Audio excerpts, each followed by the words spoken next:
Meu amigo, minha amiga, se você me acompanhar em estado de relaxamento, eu acho que vai ser mais proveitoso. Então você se acomode bem, sentado ou deitado, feche os olhos sem contrair as pálpebras, feche a boca, mas deixe um pequeno espaço entre os dentes de cima e os de baixo e relaxe a musculatura do seu corpo. E fique sempre atenta à sua respiração, observando como que o ar entra e como ele sai de você.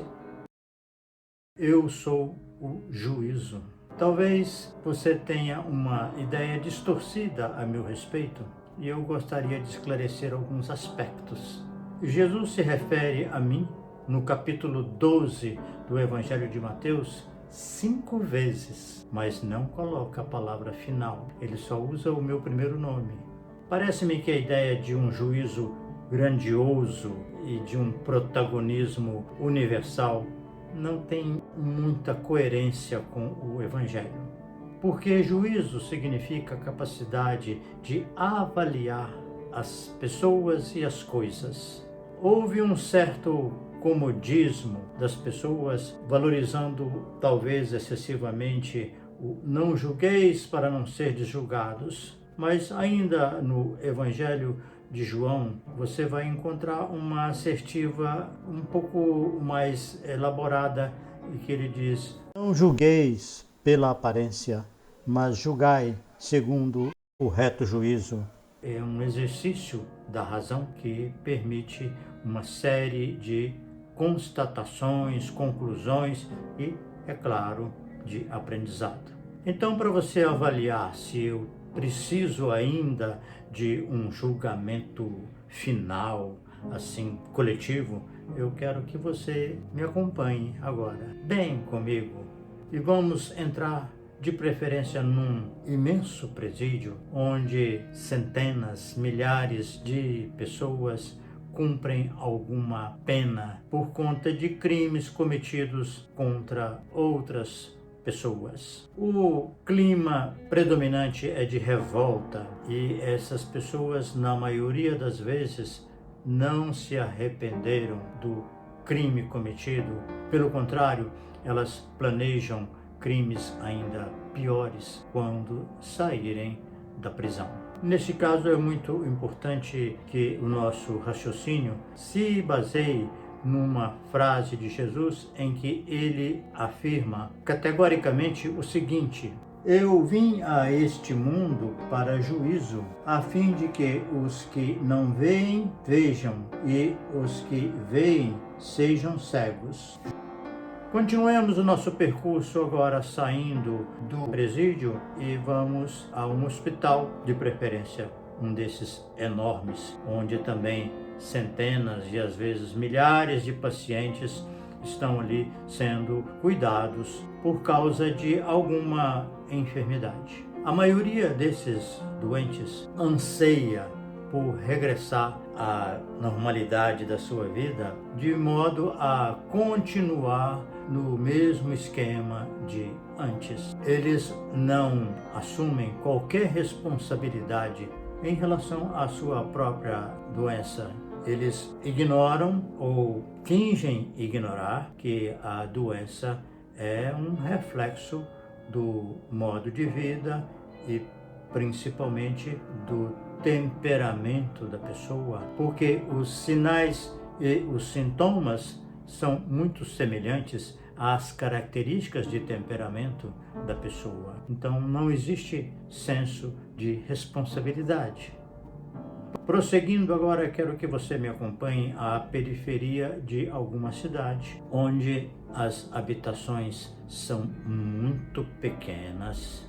As pessoas vivem aglomeradas em grande número num espaço reduzido. Geralmente a água é escassa e o esgoto ausente. O trabalho é longe e mal remunerado. A pessoa precisa gastar muitas horas do seu dia no transporte público e que ainda é caro para a sua renda habitual.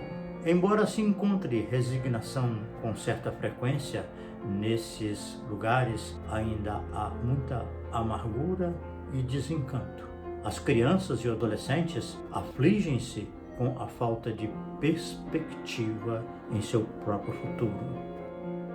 Exposto dessa forma, sim, é importante frisar que desde o presídio, o hospital e a periferia da cidade, as pessoas têm dificuldade de enxergar que aquela situação é fruto de uma trajetória espiritual que as leva a uma sintonia com aquele lugar, com aquele ambiente, com aquela instituição.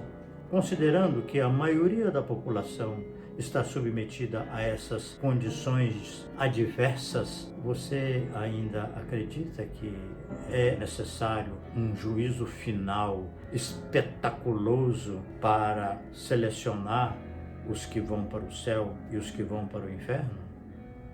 Olhando esta realidade tão exuberante, eu entendo que não convém negá-la, fingir que esse mundo não está sob a minha influência, desde que o mundo é mundo.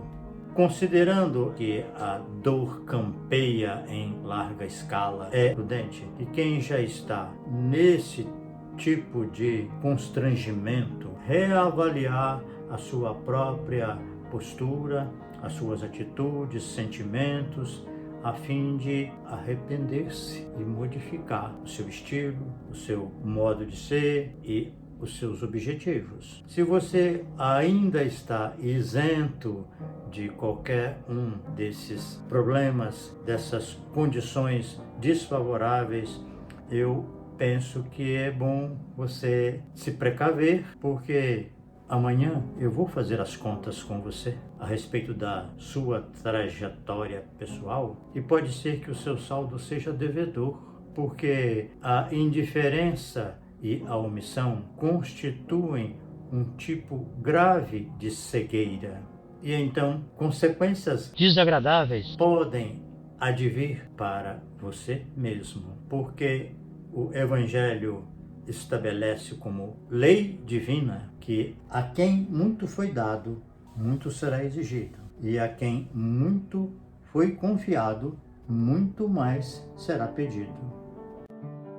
Portanto, não permita que as coisas aconteçam de forma aparentemente repentinas, porque os avisos foram dados. Jesus Cristo foi claríssimo quando advertiu que eu, na qualidade de juízo, chego às vezes repentinamente, mas na maioria das vezes a pessoa é que não deu valor aos sinais, aos avisos que a própria consciência percebe, detecta, e a vida segue numa rotina e a pessoa não promove as mudanças necessárias e não faz todo o bem ao seu alcance.